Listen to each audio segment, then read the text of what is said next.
হে বন্ধুরা, আমি নমিতা সিম্পল লাইফস্টাইলকে সবাইকে স্বাগত।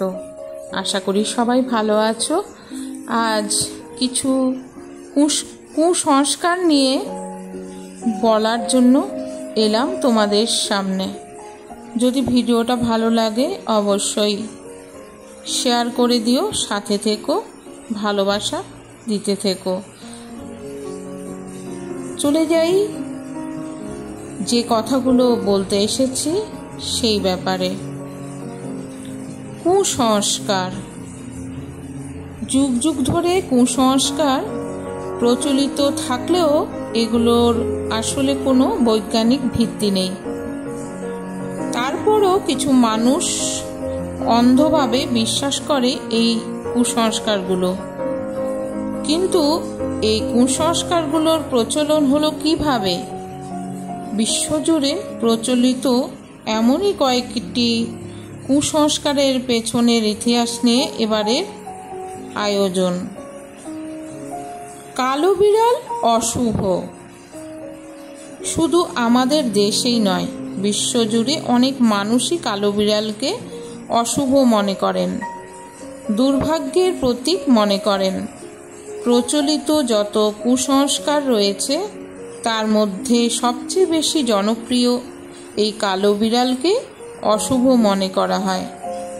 কোথাও প্রচলিত রয়েছে কোনো মানুষকে দেখে কালো বিড়াল যদি দূরে পালায় তাহলে তার সঙ্গে দুর্ভাগ্য চলে যায়। অনেক দেশে তো মনে করা হয় যাত্রাপথে এই কালো বিড়াল দেখলে দুর্ঘটনা ঘটবেই। তাই দেখা মাত্র যারা যাত্রা থামিয়ে বিরতি নেন তারা। কিন্তু আসলেই কি কালো বিড়াল শুধু তার গায়ের রঙের জন্য দুর্ভাগ্যের প্রতীক, নাকি এর রয়েছে কোনো দুর্ভাগ্যজনক অতীত? আজ থেকে কয়েক হাজার বছর আগের কথা। প্রাচীন গ্রিস ও মিশরীয় সভ্যতার বেশ সুখে শান্তিতেই থাকত নানা বর্ণের বিড়ালেরা। সেই সময়ে বিড়াল হত্যা ছিল ভীষণ শান্তিযোগ্য অপরাধ। সে সময় বিড়ালকে মানা হতো বিভিন্ন দেবদেবীর প্রতীক হিসেবে। তাদের কাছে বিড়াল ছিল অতি পবিত্র একটি প্রাণী।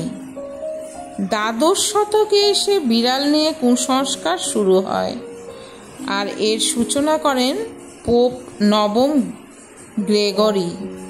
1233 খ্রিস্টাব্দে তিনি ঘোষণা দিলেন কালো বিড়াল পৃথিবীতে আসে শয়তানের দূত হিসেবে। এ সময় তিনি একটি কালো বিড়াল কফিনে দিয়ে পেরেক ঠুকে দেন এবং ঘোষণা দেন শয়তানের একটি অবতার হলো এই কালো বিড়াল। এটা অশুভ, এর থেকে দূরে থাকাই উচিত। পোপের প্রতি নিষ্ঠা প্রমাণ করতে হাজার হাজার কালো বিড়াল পুড়িয়ে মারা হয়। 14 শতকের দিকে ইউরোপের অনেক এলাকাতেই কালো বিড়াল বিলুপ্ত প্রায় হয়ে যায়। পরবর্তী কয়েক শতাব্দীতে এই ধারণা পোষণ করা হয় যে স্বাভাবিকভাবেই কালো বিড়াল সব শয়তানের নেতৃত্ব দেয় এবং ডাইনিরা পৃথিবীতে কালো বিড়ালের ছদ্মবেশ নিয়ে আসে। দুঃখজনক হলেও সত্যি, কালো বিড়ালের প্রতি সেই বিদ্বেষ আজও আমাদের মধ্যে রয়ে গেছে। বিভিন্ন জরিপে দেখা গেছে পোষার জন্য খুব কম মানুষই কালো রঙের বিড়াল বেছে নেন। ঈশ্বর হদভর বধবর টহ রাবাং রং এর করা এক গবেষণায় দেখা গেছে 70% কালো বিড়ালের জন্য কোনো আশ্রয়দাতা মেলে না। পোষ্য হিসেবে কেউ তাদের নিয়ে আগ্রহ দেখায় না। হতে পারে পূর্ববর্তী সেই কুসংস্কারের দায় আজও তাদের বয়ে বেড়াতে হচ্ছে। কালো বিড়াল আমাদের দুর্ভাগ্যের প্রতীক নয়, বরং তাদের নিজেদেরই দুর্ভাগ্যের প্রতীক। মইয়ের নিচে হাঁটলে মৃত্যু। এই কুসংস্কারটি বেশ পুরনো।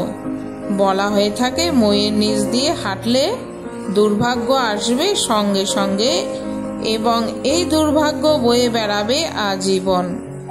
এমনকি কারো ফাঁসিতে ঝুলে মৃত্যুও হতে পারে। এই কুসংস্কার এখনো অনেক দেশে প্রচলিত। তারা বিশ্বাসও করে এবং মেনেও চলে।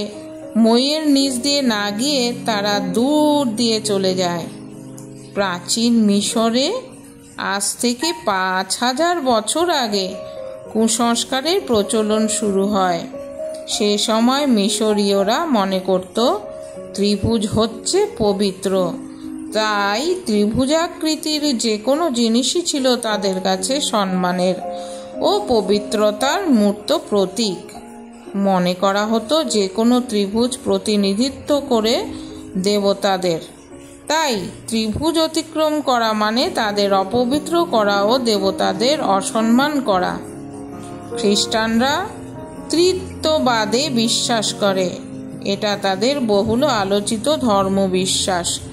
ত্রিত্ববাদের অর্থ হচ্ছে পিতারূপী ঈশ্বর গড, পুত্ররূপী ঈশ্বর যিশু ও পবিত্র আত্মারূপী ঈশ্বর। তারা তিনজনই এক এবং একজন তিন। প্রাচীনকালে খ্রিস্টানরা তাই তিন কোণের যে কোনো কিছুকেই পবিত্র মনে করত। তাদের কাছে দেয়ালে মই রাখা হলে তারা নিজ দিয়ে হেঁটে যাওয়া ছিল অশুভ, কারণ মই যখন কোনো দেয়ালে হেলান দেওয়া হয় তখন সেখানে ত্রিকোণ তৈরি হয়। তাই বর্তমান সময়েও অনেক দেশে এখনো মইয়ের নিচ দিয়ে হেঁটে যাওয়ার সময় আঙুলে ক্রস চিহ্ন এঁকে যায়। আবার কেউ যদি ভুল করে চলেও যায় তাহলে উল্টো আবার ঘুরে আসে, তারপর মনে মনে কোনো একটি প্রার্থনা করে, আবারও সেই মইয়ের নিচ দিয়ে হেঁটে যায়। প্রচলিত এই কুসংস্কারগুলো অবশ্যই প্রকৃত সত্যর ভিত্তিতে তৈরি হয়নি। এগুলো দৃঢ়তা পেয়েছে মানুষের মনের ভয়ের উপর ভর করে। আজকের যুগে যখন বিজ্ঞান মানুষকে দেখাচ্ছে দূর মহাকাশের দৃশ্য, যখন অজানা পৃথিবীর যাবতীয় রহস্য ভেদে সবচেয়ে বড় শক্তি হয়ে দাঁড়িয়েছে বিজ্ঞান চর্চা, তখন এসব কুসংস্কারের ঠাঁই হওয়া উচিত কেবলই ইতিহাসের পাতায়। মানুষের অজ্ঞতার নিদর্শন হিসেবে বসে আছে অপয়া 13 পড়াবে বলে 13 সংখ্যাকে বলা হয় অপয়া। আমাদের উপমহাদেশ তো বটেই, পশ্চিমা বিশ্বেও রয়েছে 13 সংখ্যার প্রতি অজানা ভয়। 13 সংখ্যাটি নিয়ে কুসংস্কার রয়েছে। পৃথিবীর প্রায় সব দেশে 13 নিয়ে মানুষের ভয় ধরাতে চায়। পৃথিবীর এত দুর্যোগ, আগাম কেন দেয় না খবর? মাদুলি দিয়ে করোনা হঠাৎ দেখাক তাদের কাজের বহর।